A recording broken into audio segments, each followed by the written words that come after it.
एक व्हाट्सएप पे मैसेज आया है कि इफ्तिखार को क्या जल्दी भेजना चाहिए कल के मैच में खेलने के लिए? तो बैटिंग ऑर्डर बेसिकली जाना चाह रहे शफकत साहब है कराची से। नहीं, मेरा नहीं ख्याल है, अभी कुछ छेड़खानी की जरूरत नहीं है इंडिया के अगेंस्ट। आप इसको नॉर्मल रूटीन समझ के आगे चलें और अगले भी मैच है, फिर शायद एक दफ़ा और मिले। तो जल्दबाजी नहीं करनी है, रिलैक्स हो के जो आपका कॉम्बिनेशन है, जिस पे कॉन्फिडेंस है बाबर आजम को, उसके साथ जाना चाहिए। लेकिन इफ्तिखार ने भी तो लास्ट टाइम ये शिकवा किया था कि मुझे इस मरतबा जल्दी चांस मिला है, मैंने इसलिए सेंचुरी की है, वरना मुझे हमेशा लास्ट में चांस मिलता है।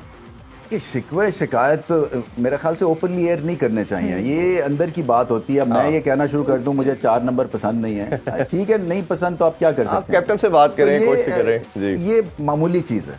चलिए भाई, एक क्वेश्चन बड़ा पूछा ही जा रहा है कि श्रीलंका की पिचेस भी स्पिनिंग है और इंडिया की भी, हम सब जानते हैं। तो 2 हमने पेस बॉलर रखे, ऑलराउंडर रखे हैं। फहीम अशरफ की बात करें और वसीम जूनियर की, तो उनकी जगह पे सब कईयों का मानना था कि अगर आप एक को ले ऑफ करके आप इमाद वसीम के साथ जा सकते थे, अगर किसी आपके स्पिनर की परफॉर्मेंस नहीं होती तो उसको होना चाहिए था। आप कैसे देखते हैं इसको? मैं समझता हूँ इमाद वसीम जो है वो बहुत ही यूजफुल क्रिकेटर है और अप्रूव किया उन्होंने, और ये पॉइंट ठीक है। मैं समझता हूँ कि 2 ये जो फास्ट बॉलर्स हैं इनकी जगह एक आप स्पिनर को लोड कर सकते हैं, सही पॉइंट है। मैं भी इसके ऊपर ज़रूर सोचता हूँ। जी, एक हमें लाइव कॉलर अभी ज्वाइन कर रहे हैं, शबीर साहब लाहौर से। जी शबीर साहब, अस्सलाम वालेकुम। वालेकुम सलाम सर, कैसे हैं? जी अल्हम्दुलिल्लाह। जी रमीज साहब हमारे साथ है, पूछिए क्या जानना चाहेंगे आप? जी thank you very much Rameez भाई, उम्मीद करता हूँ सर आप खैरियत से होंगे। मेहरबानी। उम्मीद भाई, मैंने सिर्फ ये पता करना है, अभी जानी कि पूछना है आपसे कि पाकिस्तान की जो लास्ट सीरीज हुई है आपस में, जो क्रिकेट खेली है उन्होंने बड़े खुशगवार माहौल में खेली है। तो अब जो मैं ये इस वक्त जानना चाहते हैं कि पाकिस्तानी अवाम, इंडियन अवाम, कि हम लोग अपने अपने मुल्कों में ये सीरीज कब तक खेल लेंगे? ये कब तक हम लोग सियासत की नजर होते रहेंगे? कब हम अपने मुल्क में भी थोड़ी सी इंजॉयमेंट करेंगे, एंटरटेनमेंट मिलेगी हमें? बायलैटरल सीरीज के हवाले से बात करें कि हाँ, अपने जिस तरह पहले होती थी सीरीज, एक पाकिस्तान में एक भारत में, उसके हवाले से जाना चाह रहे हैं। नहीं, ये अफसोसनाक बात है जी, इसलिए कि ये पॉलिटिक्स की नज़र हो गई है सारी चीज़, और इसको प्ले अप भी किया गया है, और जो जहर है वो ज़्यादा फैल गया। मैं समझ रहा था कि पहले ये कंटेंट था, पाकिस्तान में बिल्कुल नहीं था।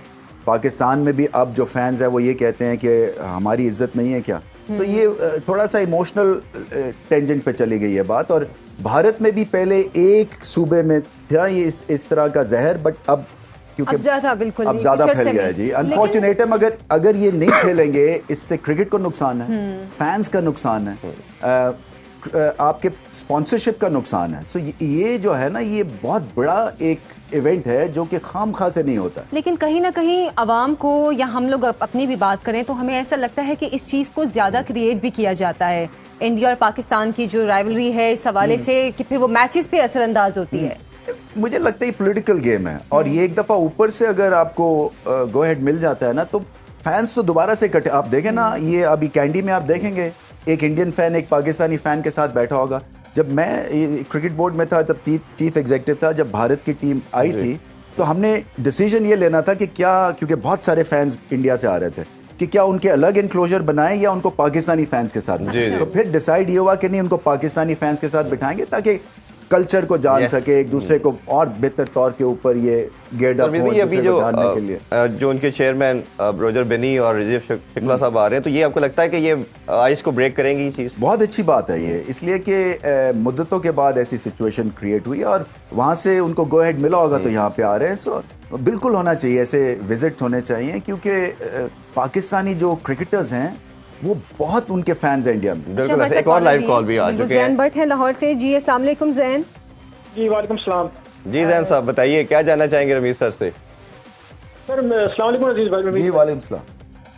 रमीज भाई, मैं आपसे पूछना चाहता हूँ कि आईसीसी का जो मेन फोकस नजर आ रहा है हमें पिछले कुछ 4-5 साल से, वो T20 क्रिकेट है। तो आप क्या देखते हैं, 50 ओवर का फ्यूचर आप क्या देख रहे हैं?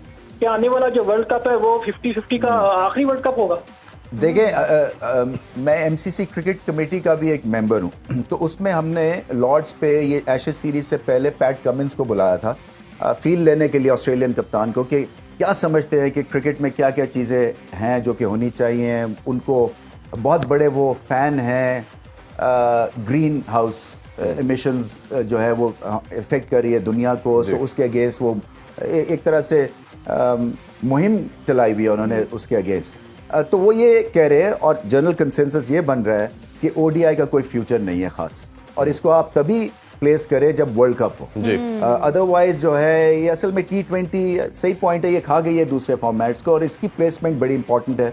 मैंने तो ये भी वहाँ पे सजेस्ट किया था और खैर एक ट्वीट भी किया था मैंने कि जितनी भी लीग्स हैं जो दुनिया में हो रही हैं उसका एक बोर्ड बनना चाहिए, ठीक। ताकि उनको प्लेस फिर अकॉर्डिंगली कर सके, क्योंकि अभी जो मुकाबला हो रहा है ना, जो वो हो रहा है ये लीग से वर्सेस बायलैटरल सीरीज, और बायलैटरल सीरीज अगर आपकी बेईमानी सी है जी। तो फिर वो उसकी वैल्यू भी कम होती जाती है। सो ओडीआई क्रिकेट का कोई खास फ्यूचर नहीं है। ऑस्ट्रेलियन टीम, ऑस्ट्रेलियन कप्तान भी समझते हैं कि इसका कोई फ्यूचर अच्छा, नहीं है। ग्लोबल वार्मिंग की जैसे कि हम बात करते हैं, ग्लोबल वार्मिंग जाहिर है हर फील्ड पे असरअंदाज हो रही है, तो क्रिकेट पे भी ये चीज़ इसका मतलब असरअंदाज हो रही है क्योंकि वेदर कंडीशंस चेंज हो रही हैं। वेदर कंडीशंस है, देखें ना, जब आप क्राउड आता है 50,000 का तो उसके साथ जो पोल्यूशन है और जो आपकी जितनी भी चीज़ें वहाँ इस्तेमाल होती हैं वो एक तरह से अर्थ फ्रेंडली होनी चाहिए। पानी किस तरह से आ रहा है, क्या आपके स्टेडियम्स, मैंने यहाँ कोशिश की थी कि कदाफी स्टेडियम को हम सोलर कर दें, क्योंकि एक एग्जांपल ऐसी होनी चाहिए जहाँ पे हम रिस्पॉन्सिबल ऑर्गेनाइजेशन बन के सामने आए। शायद वो अब कर रहे हैं उसको सोलर। तो ये चीज़ें हैं जहाँ के ऊपर, और फिर ये कि रोल मॉडल्स हैं क्रिकेटर्स, क्रिकेट बोर्ड्स, तो ये लीड ले सकते हैं। जी। तो रमीज, ये मिडिल ऑर्डर पाकिस्तान का थोड़ा वीक समझा जाता है, तो क्या स्ट्रेटजी होनी चाहिए पाकिस्तान की और इनको अपना टारगेट क्या सेट करना चाहिए? देखिए, ये आपका अच्छा सवाल है। मिडिल ऑर्डर जो है वो खासी देर से जो है वो प्रेशर में है, और इसमें जो नए भी प्लेयर्स आ रहे हैं वो ठीक हैं। साउथ शकील का इसमें खेलना बड़ा ज़रूरी है, मैं समझता हूँ। उसको खाम में फिट करने की ज़रूरत है, ज़बरदस्ती खिलाएं उसको, क्योंकि उसकी जो बैटिंग है स्पिन के अगेंस्ट वो बहुत ही आउटस्टैंडिंग। तो मैं समझता हूँ कि उनके पास एक हमारे प्रॉब्लम सॉल्व हो सकती है मिडिल ऑर्डर में, बट ओवरऑल आई थिंक ये स्पिन को बेहतर रीड करने की ज़रूरत है हाथ से। आपको तो पता ही है, over the wicket, around the wicket, तो वो ये सारी चीज़ें इंपॉर्टेंट है पिक करने के लिए, स्पिनर के लिए। खेलों से रिलेटेड तमाम अहम खबरें और अपडेट जानने के लिए सुनो न्यूज़ के YouTube चैनल को भी सब्सक्राइब करें और बेल आइकन को क्लिक करना मत भूलिएगा।